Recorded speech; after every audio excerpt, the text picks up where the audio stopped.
Election Day is just 4 days away. I am a nerd, and therefore I am excited. NewsNation's Brian Entin is out on the road, and he's talking to America's voters about the issues that matter most to them in his Driving the Vote series. Brian, where do we find you this evening? So we are actually in Battle Creek, Michigan right now, Chris. We're back in the NewsNation RV. We've been having fun driving all over the country, eating lots of junk food. I want to show you, though, Battle Creek out here. It's actually really pretty. The sun's about to go down, but you can see over here, beautiful lake here in Battle Creek. The leaves are changing. It's been beautiful. We were in Ohio. Before that, we were in West Virginia. We were also all the way in Utah. One of the big issues that everybody's talking about, of course, gerrymandering. And we went to like the epicenter of gerrymandering, Chris. One small city that is in 4 different congressional districts. Look at this. Millcreek, Utah, population 65,000, incorporated southeast of Salt Lake City less than a decade ago. It boasts fabulous scenery. But Millcreek is the home of something else, all 4 of the state's congressional districts. It really is crazy. Here at Iceberg Drive-In, they have amazing milkshakes, by the way. I'm in Utah's 4th congressional district. On this corner of the intersection outside the Starbucks, we're in the 2nd district. And across the street here at the 7-Eleven, this is Utah's 3rd congressional district. And get this, we put our drone up, we fly 1.5 miles east, and now you're in the state's 1st and final congressional district. Where we're sitting right now is sort of like, I guess, like the epicenter of gerrymandering. Yeah, it really is. Just this intersection right over here. How did that happen? Well, it's a really long story.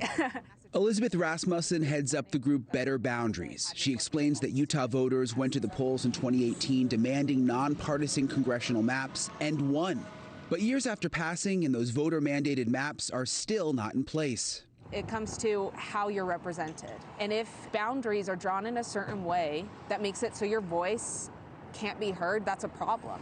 And so really every issue that people are passionate about can come back to this. So we live in this little jagged, separated area that they've created. Millcreek voter Elisa Olson is an independent and moderate, while the legislature's super Republican majority has drawn maps that spread out the area's Democrats. To me, this is just a blatant attempt to diminish the vote of our community. It's not which party that's doing it that primarily bothers Olson, who's a member of the Mormon Women for Ethical Government. It should not be something that is permitted. And the crazy thing is that the people of Utah agreed and voted for this. As a mayor, I have a different attitude because I have 4 congressional doors open to me to lobby for things that our city needs. The mayor believes Millcreek nabbed some grant money thanks to its supersized representation in Congress. You know, being able to get 6 letters of recommendation from our 2 senators and 4 congresspeople is actually quite effective. Come with me today as we journey west through all 4 of Utah's congressional districts. Millcreek voters are engaging, making creative Instagram videos to get the point across. Farewell, Utah Congressional District number 1 in Millcreek.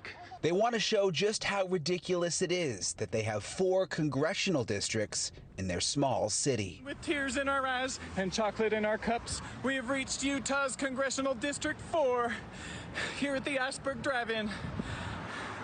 Also in Millcreek. Many efforting to buck the national trend and pioneer a new path. But Utah is different because while others are finding ways to make the system work in their favor, we are pushing for the opposite.